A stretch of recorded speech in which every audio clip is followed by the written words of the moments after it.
In early December, as the first snowflakes began to fall, Margaret Wilson was planting the last of her bulbs in her home garden. Even at 65, gardening remained her emotional anchor. The memories of her 30 years as an emergency room nurse sometimes haunted her nightmares. In those moments, the scent of soil and the life force of plants would bring her back to reality. Her house, built in the 1980s, was known throughout the Worthington district for its well-maintained gardens. Come spring, tulips would bloom from the bulbs she was now planting. Since her husband Thomas's sudden death from a heart attack 10 years ago, this garden had become her reason for living. On weekends, neighbors would stop by during their walks, looking forward to Margaret's homemade apple pie. She should have been enjoying a peaceful retirement in this quiet suburban neighborhood of Columbus, Ohio. Grandma. Turning around, she saw her 5-year-old granddaughter Emily running toward her, waving her small hands. However, something felt wrong. Her usual energetic gait was missing. She seemed to be dragging her feet slightly. "Emily, be careful." Margaret quickly removed her gloves and spread her arms to embrace her granddaughter. Emily obediently jumped into her grandmother's arms, but her body was noticeably lighter than before. For a child conceived after 7 years of fertility treatments, this weight loss was alarming. "Emily, have you been eating your mother's cooking lately?" "Yes, but Mama says I can't get fat." Emily's voice was small and trembling. Margaret tried to gently roll up her granddaughter's long-sleeved shirt, but Emily quickly withdrew her arm. The gesture was identical to that of abused children she had seen countless times in the emergency room. "Does it hurt?" "No. I'm fine." The response was vague, and Emily's eyes remained fixed on the floor. Margaret's intuition, honed by 30 years of experience with countless abuse cases as a nurse, began raising alarm bells. Her son and daughter-in-law's house was a modern townhouse in a new development, just 15 minutes away by car. Her son James, 38, ran a real estate business. Though outwardly gentle, he had a strong attachment to money. His wife Rachel was a former investment advisor, currently a full-time housewife pregnant with their second child. Just last week at Sunday dinner, she had heard about their $4 million debt from 7 years of IVF treatments, and an additional $2 million loss from an investment scam. "James. Emily doesn't seem well." Her son rushed out to the garden. A momentary look of anxiety crossed his face. She's been a bit under the weather lately. Rachel's worried and making sure she gets plenty of rest." Her son's explanation sounded natural, but there was something artificial about it. Margaret searched for Rachel, her son's wife who was 8 months pregnant. She was watching coldly from inside the house. Recently, Rachel had changed too. Her usual vibrancy had disappeared, replaced by eyes that harbored dark shadows. "Emily, time to go home." Rachel's voice was lower and colder than usual. After that day, Margaret's opportunities to see Emily gradually decreased. Phone calls were met with responses like, "She's not feeling well," or "We're taking her to the doctor." However, Margaret, with her connections to the local medical network, knew they hadn't taken her to any doctor. Every Sunday, after Mass at St. Michael's Catholic Church, she would pray alone. Her former colleagues from Riverside Methodist Hospital would express concern about Emily's situation. "Lord, please let my instincts be wrong." Every time she prayed in church, Margaret felt overwhelmed by anxiety. It was the deepest fear she'd felt since losing her husband 10 years ago. Weekend shopping trips to Kroger hadn't included Emily for quite some time. And her premonitions would prove correct. The day after Rachel learned her second child would be a boy, Emily's condition suddenly worsened. Margaret's nursing experience forewarned her of the worst possible outcome. Since that day, Emily's condition had continued to deteriorate. When Margaret visited her son's house, Emily would sit hiding behind the stairs. The granddaughter who once bounded into her grandmother's arms now cowered like a frightened kitten. In the newly built townhouse, Emily existed like a mere shadow. "Emily, it's Grandma. Everything's all right." Even when called, Emily would only nod slightly. The child who once ran energetically around the garden now lived wrapped in long-sleeved clothes, hiding in shadows. Margaret tried several times to check for bruises on her arms, but Emily desperately refused. Her gestures clearly showed fear. During her time at Riverside Methodist Hospital, Margaret had learned the characteristic behavioral patterns of abused children. Hiding arms and legs, flinching at adult presence, abnormal eating habits. Emily displayed all of these signs. "Have you been eating well lately?" "Yes, but..." Emily glanced around cautiously before continuing in a whisper, as if terrified of being overheard. "I eat, secretly, in my room." Just then, Rachel's voice rang out from the kitchen. A metallic, cold voice from the new stainless steel counter. "Emily. What are you talking about?" At that voice, Emily's body froze for an instant. Margaret was reminded of her nursing days. The countless abuse cases in the emergency room. Children trembling at their parents' voices. And now, her own granddaughter showed the same reaction. 30 years of experience sent out every warning signal. "Rachel, could you tell me who Emily's doctor is?" At Margaret's question, Rachel's eyes widened for a moment. Cradling her 8-month pregnant belly, she showed clear signs of distress. "Oh, yes, but the primary physician is on vacation now." An excuse-like response. Rachel seemed to have forgotten that Margaret knew every pediatrician in the area. None of the doctors she regularly saw at Sunday Mass at St. Michael's Catholic Church had examined Emily. During dinner, Emily showed strange eating habits. She wolfed down her food as if she might not be fed tomorrow. Yet her body was definitely getting thinner. The long-sleeved dress concealed her emaciated frame. "Mama and Papa say I should go to heaven." The words Emily suddenly muttered after dinner froze Margaret's spine. The same bottomless fear that had gripped her when she lost her husband Thomas enveloped her. "Emily, what do you mean?" But before she could answer, Rachel interrupted. Her eyes held a sharp light she'd never shown before. "It's bedtime. Margaret, perhaps you should head home now." As she was leaving, Margaret caught her son in the garage.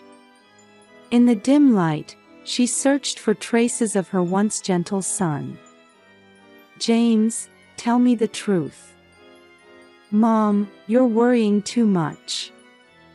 Emily's just feeling a bit under the weather." Her son's eyes wouldn't meet his mother's.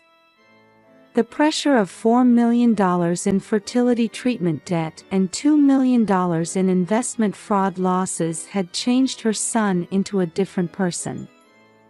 After that, Margaret's opportunities to see Emily drastically decreased. Phone calls were met with responses like, "She's sleeping," or "She's getting tests." However, when she checked with her former colleagues at Ohio Health Riverside Methodist Hospital, there were no records of Emily being admitted anywhere. One day, while passing her son's house after shopping at Kroger, she heard screaming from inside. It was a desperate voice that pierced through the white walls of the modern townhouse. "That's enough. At this rate, everything will." It was Rachel's voice. When Margaret approached the entrance, the voice suddenly stopped. Her son opened the door, sweat glistening on his forehead despite the winter cold. "Mom, she's not feeling well right now. But I just heard screaming. Rachel's morning sickness is severe. She's been on edge with this second pregnancy." Her son's explanation was too perfect. From behind him, Emily's crying could be heard. Her voice contained indescribable suffering.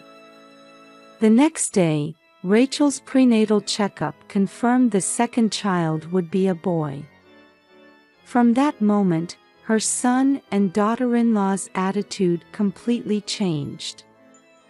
They claimed Emily's condition had rapidly deteriorated and, without showing any doctor's diagnosis, completely banned visits. "We found a serious genetic disease. There's a risk of infection, so we can't let you see her, Mom." As a medical professional, Margaret felt something was wrong with her son's explanation. What genetic disease could suddenly appear and pose an infection risk? And above all, why wouldn't they show the doctor's diagnosis? Her 30 years of nursing experience saw through all the lies. While praying in church, Margaret had made her decision. If things continued this way, something irreversible would happen. Her years of nursing experience told her so. The same bottomless anxiety that had engulfed her when she lost her husband wrapped around her. And her premonition would prove correct. One morning, with 2 weeks left until Rachel's due date, her son called. His voice on the other end of the receiver sounded hollow, as if coming from far away. "Mom, Emily has died." In that moment, Margaret's world stopped. Outside the window, Ohio's winter wind howled ominously. The 48 hours after hearing of Emily's death passed like a nightmare. Her son and daughter-in-law were rushing the funeral preparations with unusual haste. They said only family would attend. The cause was stated as acute organ failure due to severe infection, and the coffin was to remain strictly sealed. "The body is too damaged to show you, Mom." Margaret countered her son's words with her 30 years of nursing experience. If it was organ failure from infection, there needs to be a report to the health department. "What's the report number? Who was the attending physician?" A moment of silence. Her son's face tensed. "Everything's already been arranged. Mom, please don't worry about unnecessary things." That night, Margaret had a dream. Her husband Thomas appeared, telling her to protect Emily. When she woke up covered in sweat, The full moon cast an eerie light through the kitchen window. The day before the funeral, Rachel suddenly went into labor. 2 weeks earlier than expected. "Mom, can you handle the funeral preparations? We need to get to the hospital." After her son and daughter-in-law left for the hospital by ambulance, Margaret was left alone with the funeral director. The man seemed to want to say something. "Mrs. Wilson, actually." He looked around cautiously before continuing in a low voice. "There are strange sounds coming from the coffin." Margaret's heart nearly stopped. "Sounds? What kind of sounds?" "Like someone moving inside."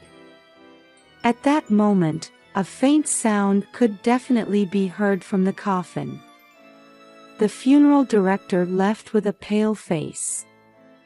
Margaret approached the coffin with trembling hands. In her 30 years as an emergency room nurse, she had seen countless corpses. But never had there been such a terrifying moment. And then she heard it. "Help me, help." A faint but unmistakable voice. Emily's voice. The moment Margaret's hand touched the coffin, she felt a slight vibration from within. As she carefully tried to open the lid, she heard the sound of cloth tape peeling from the inside. And then, Grandma. Emily was bound with chains, and cloth tape covered her mouth. It had slightly peeled off from tears and sweat, allowing her voice to leak out. Though her body seemed groggy from sleeping pills, she was definitely alive. "Emily. It's all right, Grandma's here." Margaret quickly began undoing her granddaughter's restraints. Her efficiency was exactly what she had cultivated in the emergency room. Emily's body was cold, and her pulse was weak, but she was unmistakably alive. "Does it hurt? Do you feel sick anywhere?" Her nursing instincts kicked in as she began checking vitals. Emily's arms showed injection marks. She had clearly been administered sleeping pills. "Mama made me take medicine. Papa tied me up." Emily's fragmentary words told the gravity of the situation. Insurance fraud. It clicked in Margaret's mind. Her son and daughter-in-law's $6 million debt. Emily's life insurance. And the birth of a male child. All the pieces fit together. Suddenly, her cell phone rang. It was the hospital. "Mom, hurry. Rachel's going into labor." Her son's panicked voice. Margaret made an instant decision. "All right. I'll be right there." After hanging up, she lifted Emily and placed her in her car. However, instead of heading to the hospital where her son and daughter-in-law were, she drove to Ohio Health Riverside Methodist Hospital's emergency room. The hospital where she had worked for 30 years. Where trusted former colleagues were. "Dr. Johnson, please. Examine this child. And call the police."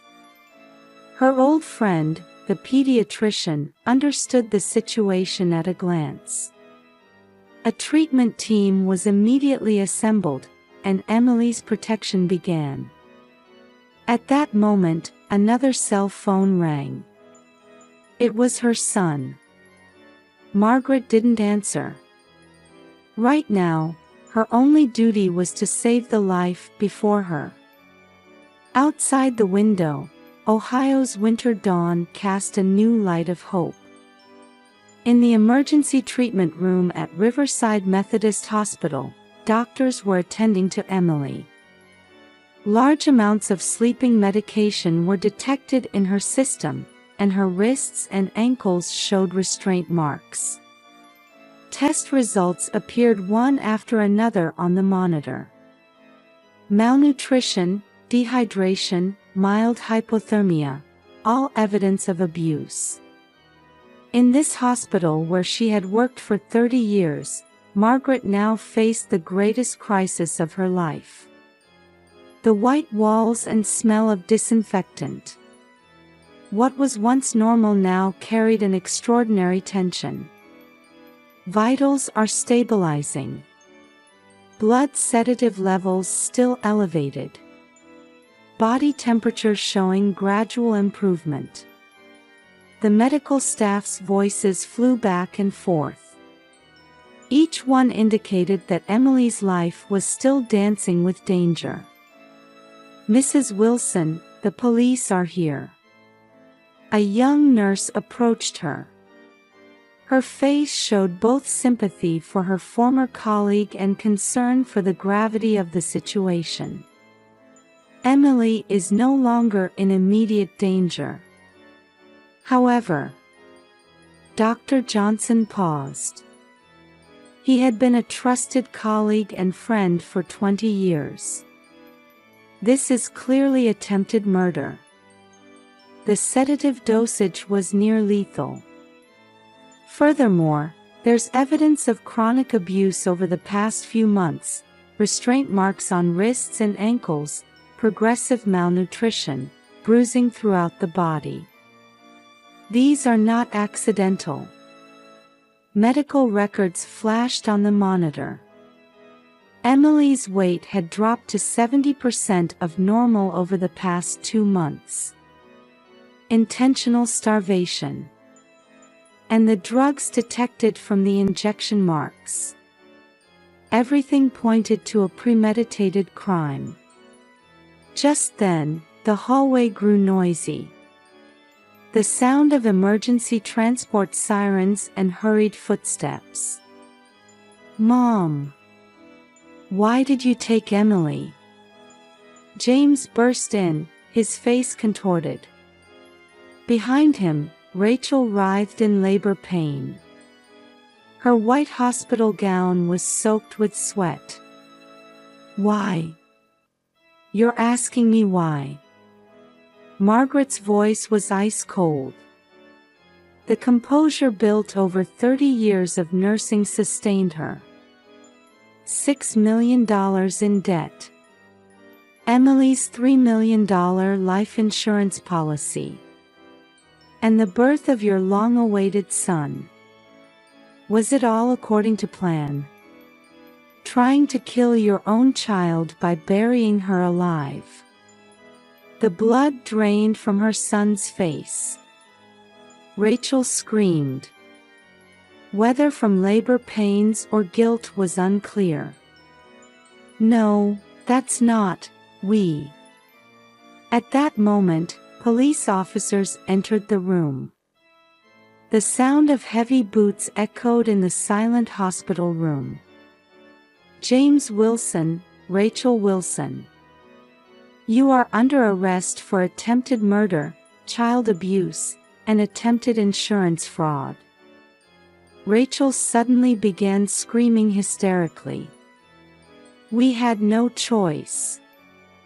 The fertility treatment debt, investment fraud, everything was crushing us. If only this child wasn't here, we could have a new life." Her screams echoed throughout the ward. At that moment, she was struck by intense labor pains. "Admit the patient. Prepare the delivery room." The medical team responded swiftly. Rachel to the delivery room. James taken away by police. His back no longer showed any trace of the once proud real estate agent, now just that of a criminal. That night, the truth emerged during interrogation. $4 million for 7 years of fertility treatments. $2 million lost to investment fraud.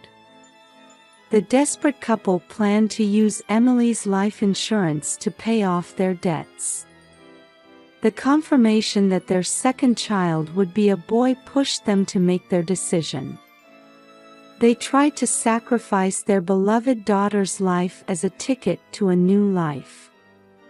We started restricting her food 2 months ago. To fake illness, James stated flatly during questioning.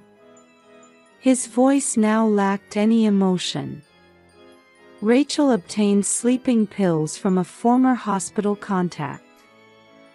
We carefully planned everything so her nurse mother wouldn't notice. We told the funeral home it was severe damage from infection and arranged for the coffin to remain sealed. Each confession tore at Margaret's heart. In Emily's hospital room, Margaret held her sleeping granddaughter's hand.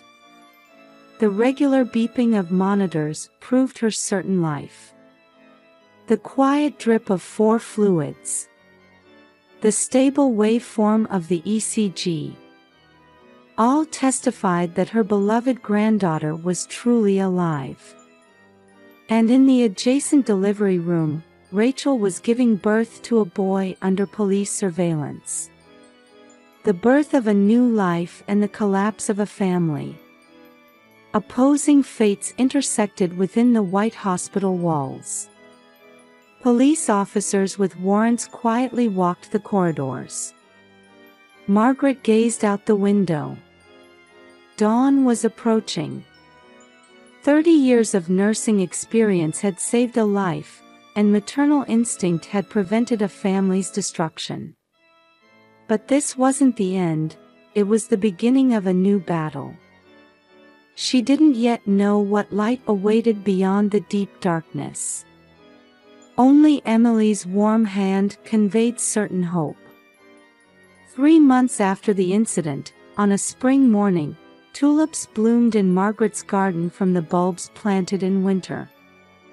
Emily was seriously planting seedlings in a small flower bed in one corner of the garden. "Grandma, is this okay?"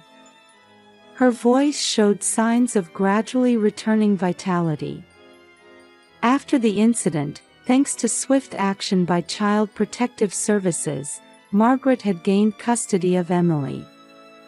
She was also granted custody of her newborn brother. "Yes, that's very good."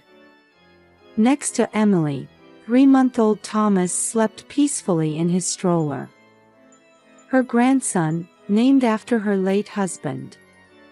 Here was the shape of their new family.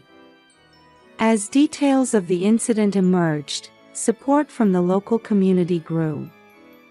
The St. Michael's Catholic Church community promised to fully support the raising of both children. "Mrs. Wilson, is there anything you need?" Neighbors regularly checked in. Former emergency room colleagues would come to help between their shifts. Meanwhile, her son and daughter-in-law's trial continued. They faced heavy sentences for insurance fraud, child abuse, and attempted murder. Particular attention focused on the cruelty of their plan as its details came to light. Gradually weakening her over 2 months, creating the pretext of serious illness. Then sedating her and placing her alive in a coffin. Margaret still trembles hearing the prosecutor's statement. A crime meticulously planned to avoid detection by a mother with medical knowledge. However, there was one flaw in their plan. Emily's strong will to live. The cloth tape gradually lost its adhesion from her tears and sweat. And when the sleeping medication began to wear off, a faint voice leaked out. If she hadn't heard that. Margaret dreaded to think about it. "Grandma, do we have to go to the doctor again?" Weekly counseling. Specialists say Emily's trauma care requires a long-term approach. Nights haunted by nightmares. Sudden panic attacks.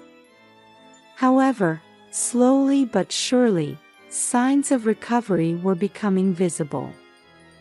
Prompted by the incident, Margaret began working in child abuse prevention. She gives lectures to medical professionals at Riverside Methodist Hospital. 30 years of nursing experience and the experience of saving her own granddaughter. Her words, carrying such weight, moved many hearts. Tragedy is never someone else's problem. Every time she speaks, offers of cooperation invariably come from the audience. The network for early detection and prevention of abuse steadily expanded. The flowers planted in the garden shine in the gentle spring sunlight. Emily peeks at her brother's sleeping face and smiles softly. "Thomas, when you're bigger, let's plant flowers together." Those words warmed Margaret's heart. True, their family had collapsed. But here was new life and hope. "Come on, let's all have lunch." The aroma of Sunday's special apple pie spreads throughout the house. Outside the window, spring breeze blows gently, and garden tulips sparkle in the sunlight. It seemed to herald the beginning